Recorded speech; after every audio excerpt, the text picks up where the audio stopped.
تعلق ختم کر دو، یہی کہا جائے گا نا، دوستی ختم کر دو تاکہ عشق ختم ہو جائے۔ اس وقت ڈپریشن اور اسٹریس کا سب سے بڑا سبب دنیا کی محبت ہے۔ انسان چاہتے ہیں میری ساری خواہشات پوری ہوں، موت کے لیے وہ ذہنی طور پر تیار نہیں ہے، تو اس کا حل یہ کہ اس محبت کو ختم کرو۔ مسافر خانہ بول بول کے ختم کرو، مسافر خانہ ہے بھائی، مر جائیں گے آج نہیں تو کل مریں گے، وہ فلاں مر گیا تو اللہ مغفرت فرمائے، سب نے مرنا ہے بھائی، بس مر گیا تو کیا ہوا، آج ہم نے کل ہم نے مرنا ہے، کل آپ نے مرنا ہے، سب نے مرنا ہے۔ قبرستان تو ایسے ہی آباد ہوں گے۔ اصل تو ہماری وہ 6 فٹ کی، دیکھو راحت اندھوری کا شعر میں نے لائیو سنا تھا، 2 گز صحیح لیکن میری ملکیت تو ہے، اے موش تو نے مجھ کو زمیندار کر دیا، او کما قال، کہ 2 گز صحیح ہے اور میری ملکیت تو ہے نا۔ تو یہ شعر میں نے سنا، اور ابھی راحت اندھوری کہاں ہے؟ اسی 2 گز کی زمین میں۔ جب وبا آئی تھی کرونا کی تو راحت اندھوری کا شعر آیا تھا کچھ اس وبا کے بارے میں، اور اسی وبا سے راحت اندھوری کا انتقال ہوا کرونا میں، سمجھتے ہیں کہ نہیں؟ تو آدمی بتا رہا ہوتا ہے اور لیٹا ہوا ہوتا ہے قبر میں، سب مر مر کے بھر رہے ہیں قبریں، جا رہے ہیں دنیا سے۔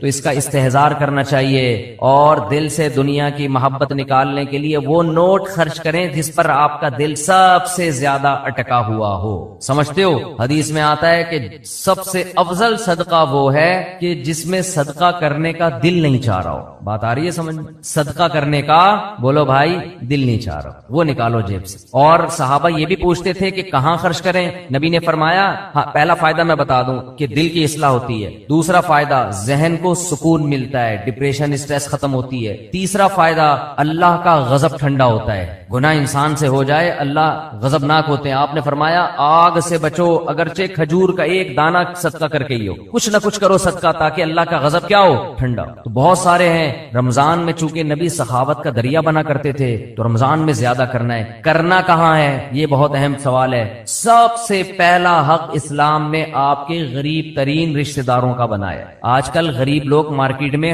اویلیبل ہیں نہیں، پہلے میں یہ بتا دوں، آپ غریب تلاش کرنا مشکل کا ہے لیکن اتنے آسانی سے نہیں ملتے، اس میں فراڈ ہی زیادہ ملتے ہیں۔ تو اگر رشتہ داروں میں کوئی واقعی مستحق ہے تو جنت کمانے کا اس سے بہتر موقع آپ کے پاس نہیں ہے۔ اور رشتہ داروں کو تو ویسے بھی ہدیے دے دیا کرو بھائی، بہن بھائیوں نے آپس میں پیسوں کے تبادلے چھوڑ دیے، دعوتیں ہو رہی ہیں جن کا کوئی فائدہ نہیں ہے، بلا کے اتنا قورمہ دیکھ پکا کے سب کو کھلا دیا، وہ پہلے اپنے گھر میں نہیں کھا رہا کیا بیٹھ کے؟ پیسوں سے جتنی حاجت پوری ہوتی ہے کسی کی، اتنی دعوتوں سے پوری نہیں ہوتی، تو پیسے دو بھائی ان کو۔ رواج ہی ختم ہو گیا کہ بھائی اپنی بہن کو لفافے میں ڈال کے پیسے دے دے۔ اور رشتہ دار جو قریبی ہے نا، ان کے لیے مستحق ہونا ضروری نہیں ہے، مستحق تو زکات کے لیے ضروری ہے، پھر ورنہ زکات ادا نہیں ہوگی۔ ویسے صدقہ دینے کے لیے سامنے والے کا مستحق ہونا ضروری نہیں ہے، اپنے قریبی رشتوں کو آپ ہدیے کے نام پہ لفافے میں پیسے ڈال کے دے دیا کرو۔ یہ چیز ہمارے معاشرے میں ختم ہو رہی ہے۔ تہادوا تحابوا، آپ نے فرمایا ایک دوسرے کو ہدیے دیا کرو، اس سے محبت بڑھے گی، بجائے دینے کے کیا کر رہے ہیں؟ الٹا کھا رہے ہیں۔ تو سب سے پہلا حق کس کا ہے؟ قریب ترین رشتہ داروں کا، پھر دینی مدرسوں کا، پھر اور جو بھی اللہ نے آپ جو بھی خیر کے کام ہیں، ہسپتال ہیں جو اچھے کام کر رہے ہیں، کہیں بھی جہاں آپ کا دل کھٹکتا ہے۔ لیکن اتنی بات ضرور ہے کہ اللہ نے جیسے ایمان والوں کی یہ صفت بیان کی کہ یہ نماز پڑھتے رہتے ہیں، اسی طرح اللہ نے بتایا کہ ان کی جیب سے اللہ کے لیے پیسہ نکلتا رہتا ہے، اور یہ پیسہ آپ کی جیب سے نکل کے ضائع نہیں ہو رہا، اللہ کے بینک میں انویسٹ ہو رہا ہے، اللہ کی تجارت میں انویسٹ ہو رہا ہے۔ اللہ فرماتے ہیں کہ اللہ سخی ہے، وہ بہت زیادہ اس کو بڑھا چڑھا کے دے گا۔ اس کی مثالیں دی، کمثل حبۃ، جیسے گندم کا ایک دانہ، اس میں آپ کو لاکھوں دانے نظر نہیں آئیں گے، لیکن آپ زمین میں بوئیں تو ایک ایک دانے سے کیسے لاکھوں لاکھوں دانے پیدا ہوتے ہیں۔ تو ایسے ہی اللہ مسلمان کے صدقات اور خیرات کو پھیلاتا رہتا ہے اور بڑا کرتا رہتا ہے اس کو۔ اللہ سے دعا ہے کہ ہمیں اس جہنم کی آگ سے بچنے کی فکر میں اللہ صدقات و خیرات کی توفیق عطا فرمائے، اور زکوٰۃ کے مسائل علماء سے پوچھ کے عمل کیا کریں۔ پیسہ آنا کامیابی ہے، اگر کامیابی ہوتی تو پیسے جس کو پیسہ ملا وہ ناکام کیوں ہو گیا؟ قارون ناکام کیوں ہو گیا؟ اگر حکومت ملنا کامیابی ہوتی تو فرعون دنیا کا سب سے کامیاب انسان ہوتا، حالانکہ وہ دنیا کا سب سے ناکام انسان ہے۔ تو پوری دنیا میں یہ چیز کامن ہے، پوری دنیا میں، ہندو میں بھی، عیسائی میں بھی، مسلمانوں میں بھی، سکھوں میں بھی، صبح سے لے کے دوپہر، دوپہر سے لے کے شام، شام سے لے کے رات، رات سے لے کر صبح، صحت اچھی، پیسہ اور عزت، بس اسی کے پیچھے پاگل ہو گیا انسان۔ پاگل کا لفظ ہلکا ہے، باولا ہو گیا۔ باولا سمجھتے ہیں؟ یہ پاگل کی